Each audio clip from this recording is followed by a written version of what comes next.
17 milyon öğrenci, 700 bin öğretmen ve bütün ailelerimizle birlikte yeni eğitim yılının başındayız. Yeni eğitim öğretim yılının bütün öğretmen, öğrenci ve ailelerimize hayırlı başarılara vesile olmasını temenni ediyoruz. Herkes öğrencisinin ve çocuğunun başarılı olmasını beklemektedir. Gerek öğrencilerin ve gerekse yetişkinlerin bu beklenti içerisine girmeleri gayet tabiidir. Başarı kavramı, insanların mevcut potansiyellerini etkin olarak kullanabilmeleriyle doğrudan alakalıdır. Özellikle öğrencilerin kendilerini kanıtlamalarında yetişkinlerin destek içerikli tutumları büyük bir önem arz etmektedir. Toplum kalite eğitiminde bütün toplum katmanlarının sorumluluk alması çok önemlidir.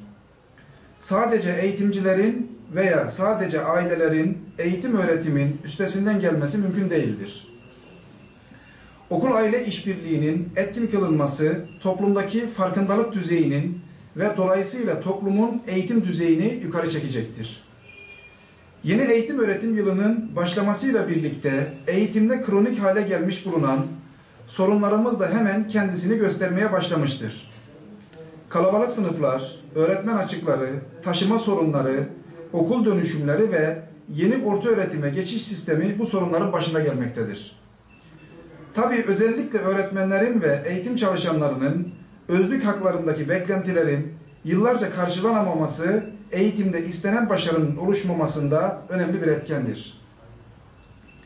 Yine üst düzey bürokraside öğretmenlere yönelik güvensizlik ifade eden beyanatlar maalesef eğitim camiasını rencide etmekle kalmamış, aynı zamanda aileler ve öğrenciler nezdinde büyük hayal kırıklıklarına neden olmuştur. Yönetici kadrolar eğitim çalışanlarına karşı kullandıkları nitelemeleri insaf ölçüleri içerisinde yapmalı ve toplumda öğretmenlere olan ya da olması gereken güveni zedeleyici beyanatlardan uzaklaşmalı ve bu güvensizliği telafi edecek adımları hemen atmalıdırlar.